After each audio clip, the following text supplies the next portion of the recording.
license to discriminate bill that brought national ridicule and shame on the Hoosier state.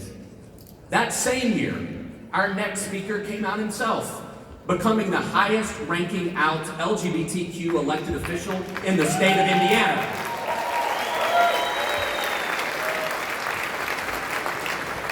A graduate of Harvard University, a Rhodes Scholar, and a veteran of the war in Afghanistan, today he is running to be the first out gay president of the United States.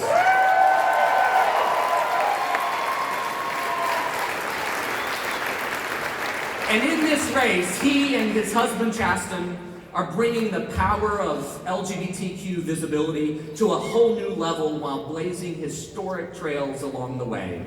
We are so honored to have him here with us tonight. Please join me in welcoming the mayor of South Bend, Indiana, and the candidate for president of the United States, Mayor Pete Buttigieg.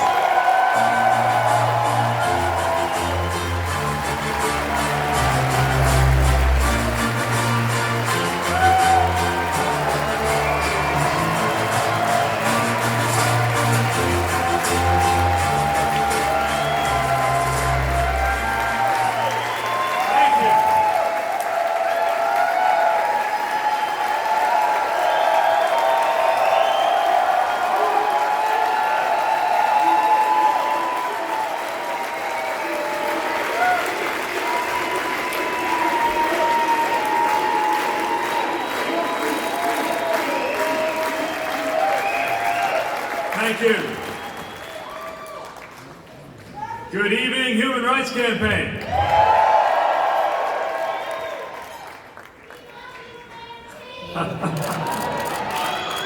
Right back at you. Thank you. And thank you for the opportunity to be here. Thank you, Chad, and the Human Rights Campaign team and all of your supporters for the incredible work you've done to advance the cause of equality. Whether advocating for those living with HIV/AIDS, or spearheading the repeal of the Don't Ask, Don't Tell, or fighting to make sure that love is taken seriously, no matter who you are, no matter where you live. While we're in a spirit of gratitude, let's also thank the staff here at the hotel who provided such great work.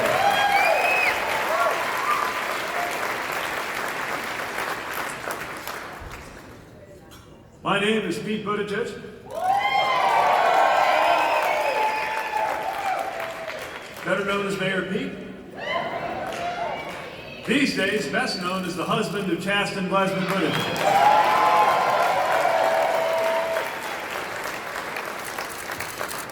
I know that Chasten won a lot of friends when he spoke at an HRC event in Houston just a few weeks back. I watched it online. I thought it was pretty good. Pretty amazing, in fact. Now I just have the small matter of persuading him that when we agree that it's his turn to do the laundry, doing the laundry includes folding it and putting it away. That's my own challenge. This Mother's Day Eve, I want to mention that my mother is here with us tonight.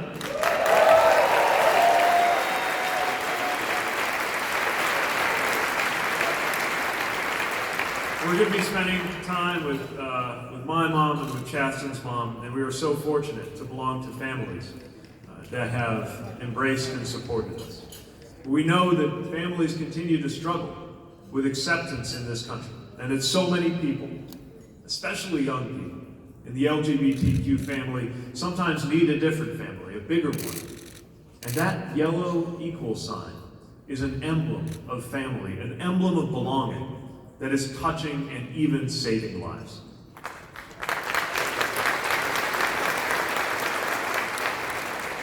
I'm going to have a lot to say about belonging later on this evening, but first I just want to reflect on how remarkable of a spring Chasten and I are having, and what a testament it is to what can happen in this country of ours.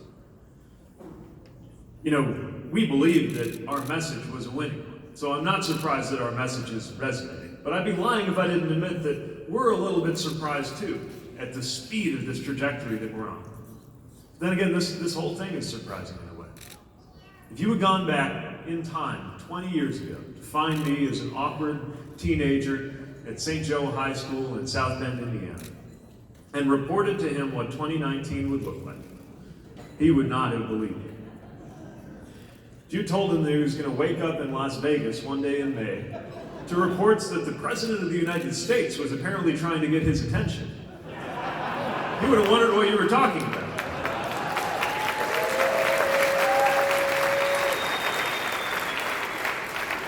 Let alone if you told him that the President somehow pronounced his name right. Let alone if you told me then that at the age of 37, I would be a veteran of the war in Afghanistan in my 8th year.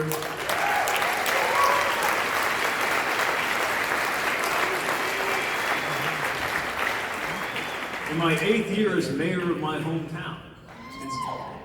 And standing here, some South Bend folks here. And standing here, Caesar's Palace, as a top-tier contender for the presidency of the United States. And even more amazing, the look on my teenage face, if you could have told me that I'd be doing it with my husband looking on.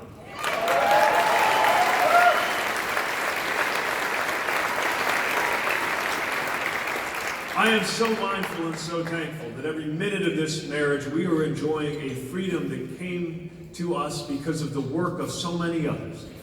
People like those in this room tonight and around the country. So I'm standing here not just as a politician, but as a loving husband, saying thank you, thank you, thank you to this organization and the entire LGBTQ movement for the fight to bring us that freedom.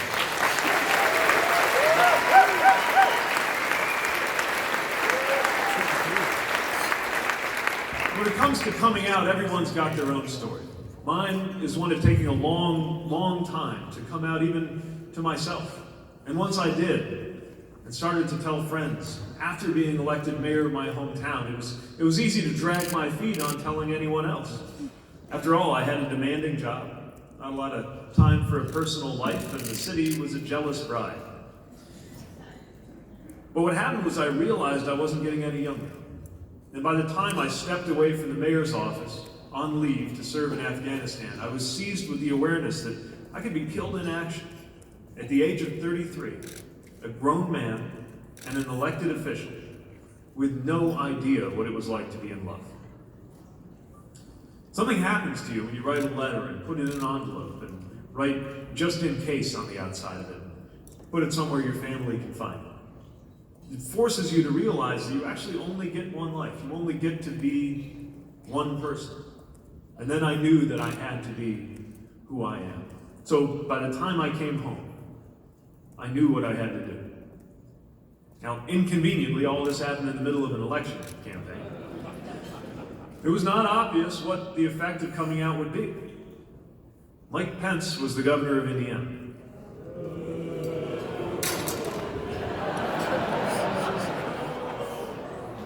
There had never even been an out elected official in executive office in our state. So would the people of my socially conservative community embrace me and continue to judge me based on the job that I was doing for them, the turnaround in our city that was going so well? Or would they turn on me, unable to look past the fact that who I was something they had been brought up to reject? There was only one way to find out. So I wrote an op-ed for the newspaper, hit send, and waited to see what would happen. And to make a very long story short, what happened was that I got reelected with 80% of the vote.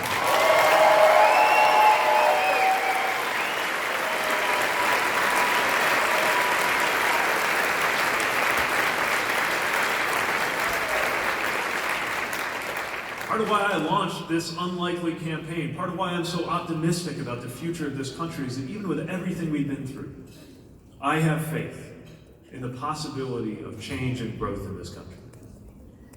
I know it's a strange time to speak optimistically about American politics. Don't get me wrong, I am conscious of what we are up against. In many respects, the situation is so serious that even now we may well be underreacting. The horror show in Washington is mesmerizing. It is the nature of grotesque things that you can't look away. So it holds our attention in a kind of trance, but we can't get caught up in it. Faced with that show, we have to remember that in 2020, we get the chance to change the channel.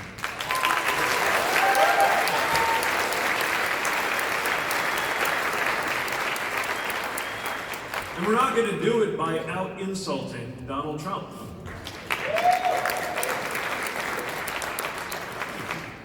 The truth is, we're not going to knock him flat with some killer line on a debate stage. Though believe me, I've thought of plenty. I'd be happy to debate faith, happy to debate service. I'd be pretty happy to debate marriage with this president.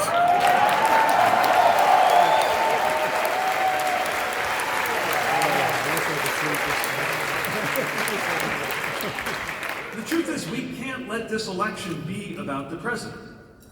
Because if Americans see us spending all of our time talking about him, they'll be left with this question: who's talking about us?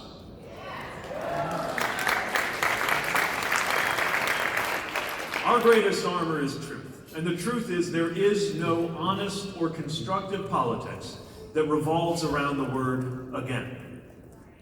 We're not going back. We can't go back. We can't go back. Democrats can't take us back to 2008 or 1998 any more than conservatives can take us back to the 50s. Things are changing. Our country is being buffeted by extraordinary change, tectonic change. Some of it good, as so many people in this room can attest. Some of it very, very challenging, especially for people in industrial communities like mine who have found not just their income, but their identity disrupted. And that's why in 2020, our focus can't just be about winning an election. It has got to be about winning an era.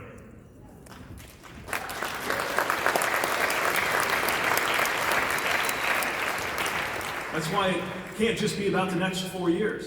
We are preparing our country for a better life in 2030, in 2040, in 2054, when, God willing, I will come to be the same age as our current president. I'm taking the long view because I have to. I come from the generation that grew up with school shootings as the norm, the generation that produced the bulk of the troops after 9/11, the generation on the business end of climate change for the balance of our adult lives. One that could be the first in American history to come out worse off economically than our parents if we don't do something truly different.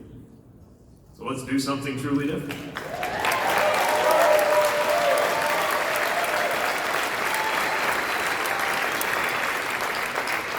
Change is coming, ready or not. And the test of our time is whether we'll be defeated by these changes or whether we can make them work for us. A moment like this calls for hopeful and audacious voices. And yes, it calls for a new vocabulary and a new generation of leadership. Now, there's no secret that Democrats, people from my party, we are policy people. We are nuanced people. We are quick to point out and put out a 14-point plan, but sometimes slow to explain the values behind that plan. Our positions on every policy question should always be clear. But it's time for us to get comfortable once again talking about the values that motivate those positions. Values like freedom. We have allowed conservatives to monopolize the language of freedom.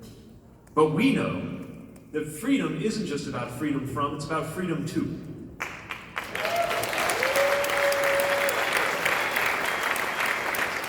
Not just freedom from regulation, but freedom to live a life of your choosing.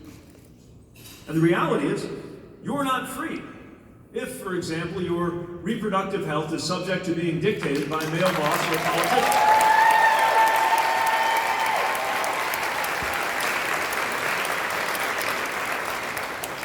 You're not free if you are being prevented from organizing for a fair day's pay for a good day's work.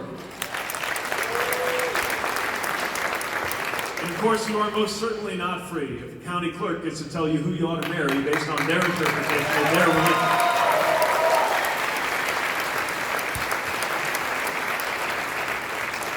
Freedom has no political party. Neither does patriotism. Neither does security. We know that there's more to security than putting up a wall from sea to shining sea. 21st century security means cybersecurity, election security. It means a vision of security that is ready to keep us safe in the face of violent white nationalism rearing its ugly head around the country and around the world.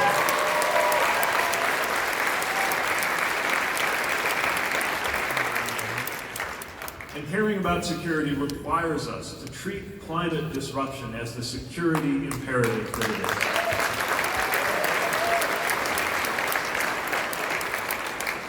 So the way we secure our freedom, the way we safeguard our security is through a well-kept democracy.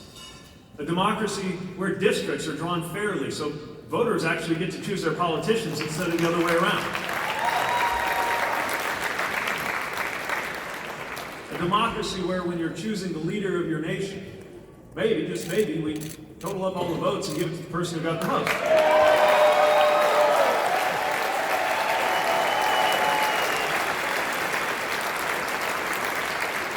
A real democracy, I must say this even though I know I'm a guest in Sheldon Adelson's town, but a real democracy.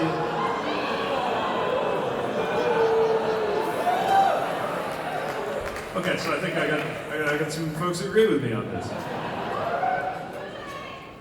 That real democracy means that the voice you have in our political process is gauged by the merits of what you have to say and not by the number of zeros in your bank balance.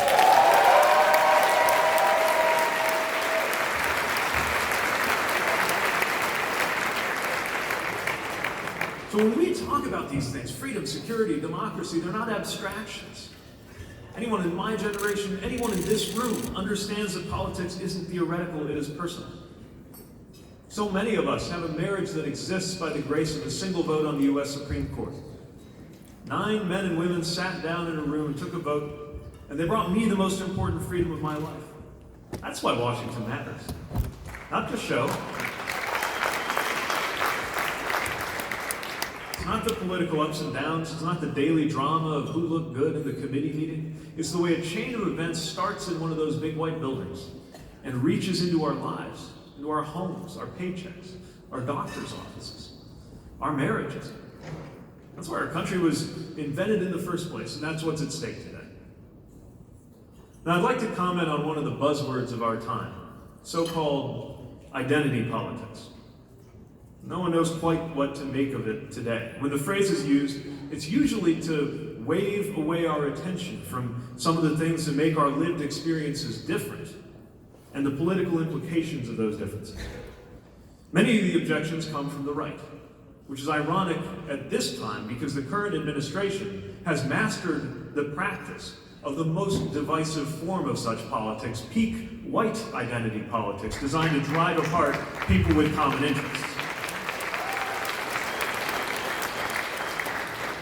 It is true that each of us could see in our own identity all the reasons we're misunderstood and then say, you don't understand me because you haven't walked in my shoes.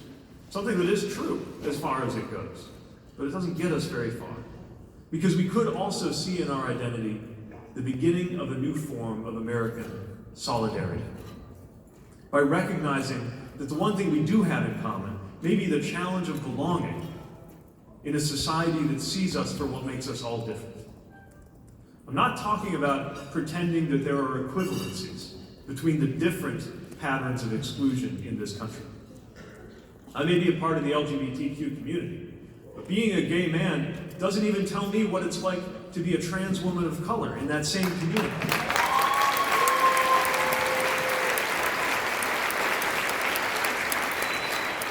Let alone an undocumented mother of 4, or a disabled veteran, or a displaced auto worker. But being gay, just like every other fact about me, from where I grew up to what I look like, means that I have a story. And if I look to that story, I can find the building blocks, not only for empathy, but for the impetus to action. Because the more you know about exclusion, the more you think about belonging. And we have a crisis of belonging in this country.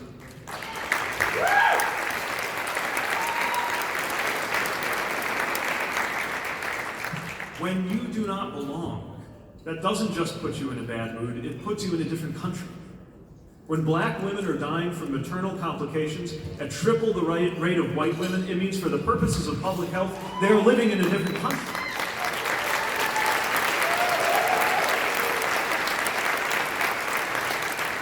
It means that for a dreamer brought to this land at the age of 2 months old and putting herself through college without a path to citizenship, in the only place she knows, that even though she's as American as the rest of us, she finds her life playing out on paper in a different country.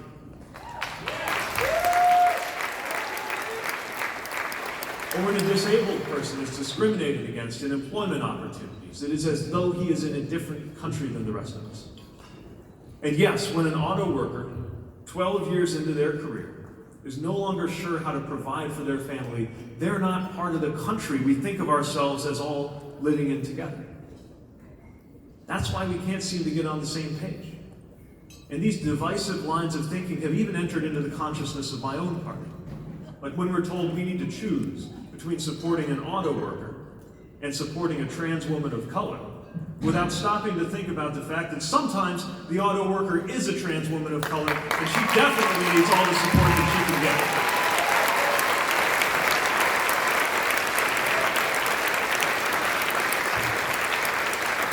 The wall I worry about the most is not the president's fantasy wall on the Mexican border that's never going to get built anyway. What I worry about are the very real walls being put up between us as we get divided and carved up. Walls going up within the working class, within communities, even within families. And what every gay person has in common with every excluded person of any kind is knowing what it's like to see a wall between you and the rest of the world and wonder what it's like on the other side. I am not just like you. No two of us are alike. But each of us has a story that can either separate us or connect us to those around us. Yes, I am gay, and I am the son of an immigrant and an army man.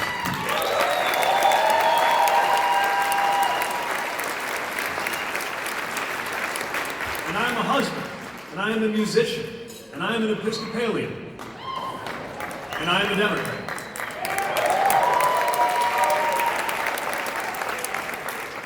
But above all, I am running as an American.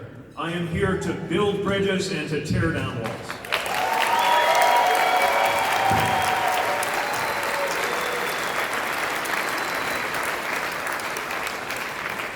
And with your help, we can tear down those walls between fellow Americans.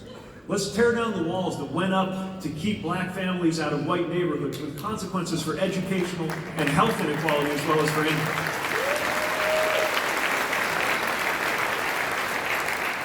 Let's tear down the fences between women and the economy and that level playing field everyone's talking about.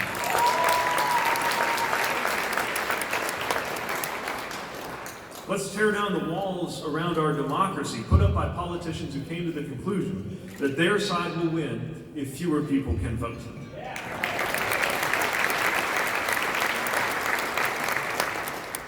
Let's tear down the fencing off of more and more of our economy from organizing. Because big corporations shouldn't need a safe space away from workers' rights in order to compete and thrive in American democratic capitalism.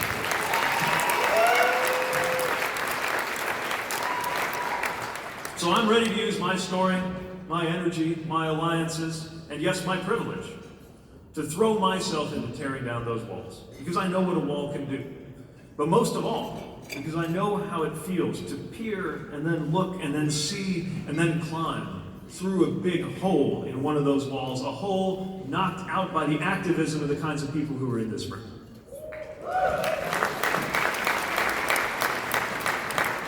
The struggle for equality, for the LGBTQ community on everything from workplace discrimination to trans service members' dignity, it doesn't compete with the other struggles of Americans yearning to get to the other side of an ugly wall. It reinforces those struggles. And it obligates all of us to do everything we can to lift one another up in the struggle. We have to be for each other, no matter what. Which is why what I have to say to a woman who simply will not stand for the 46th male president in a row.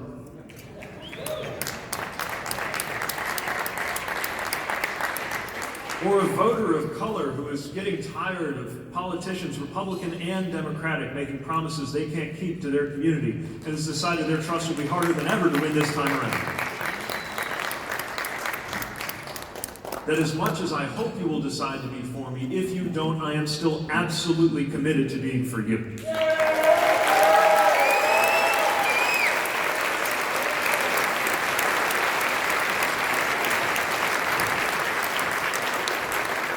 Harvey Milk talked about the us's, not just gays, black community, seniors, disabled, anyone who has been marginalized or preyed upon or counted out.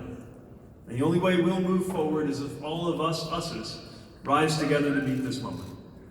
To make our us's into a bigger us without pretending we're all the same, without needing to all be the same, in order to put it all on the line for one another.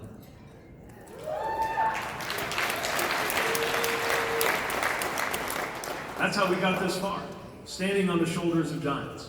Whether it was Notre Dame's Father Ted Hesburgh linking arms with Dr. King as they sang, "We shall overcome," or the Filipino and Mexican-American farm workers striking for dignity and decent wages, influenced by Gandhi and King, supported by church groups and unions and students, and then those civil rights marchers and demonstrators whose patriotic dissent helped to inspire the era that gave rise to the resistance at Stonewall, that in turn helped to launch the arrival of LGBTQ consciousness in America.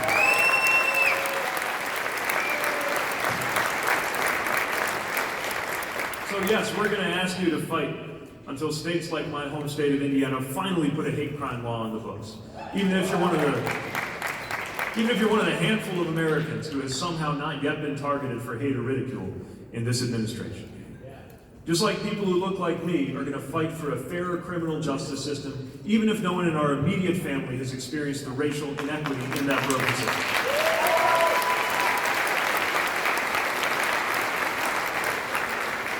That's why we need everybody to be there with us in the fight for the Federal Equality Act, no matter who they are. And it's why we've got to join things like Reverend William Barber's Poor People's Campaign, challenging our entire nation to lift up the poor and downtrodden.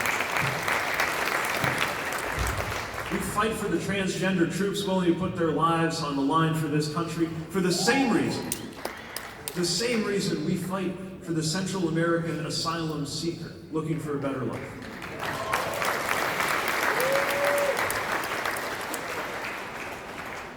The struggle for freedom and fairness and a better life reaches far beyond our LGBTQ experience, but our experience arms us with empathy, and it fills us with the energy to get this done. In different ways, every American struggles to experience true freedom. Every American needs real security. Every American depends on a vibrant democracy. And that's what this campaign is about. So in a room like this, I see a chance for all of us to lift each other up, to show where our country can be, and what our president can do. And I am filled, even now, with hope.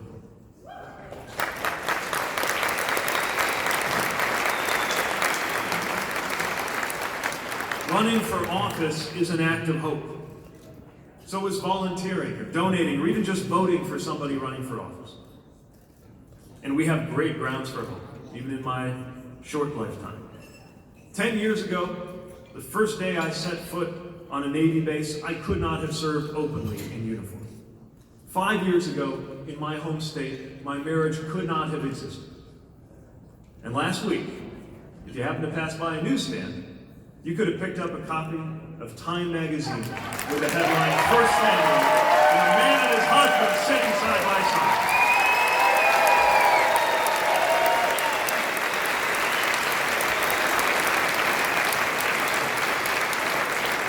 It didn't just happen. It is the fruit of struggle, political struggle, moral struggle. Struggle by people with the courage to make change and faith in the ability of this country to be transformed into a more perfect union. So Human Rights Campaign supporters, does that not fill you with hope? Are you ready to take up the challenge of a generation and win the era for America's future?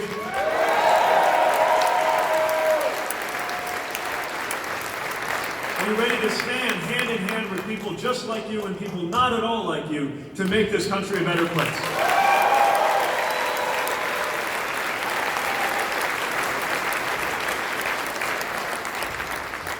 And I'm as hopeful as I've ever been, and I'm convinced that we can't lose. Thank you. see you on the trail. Thank you.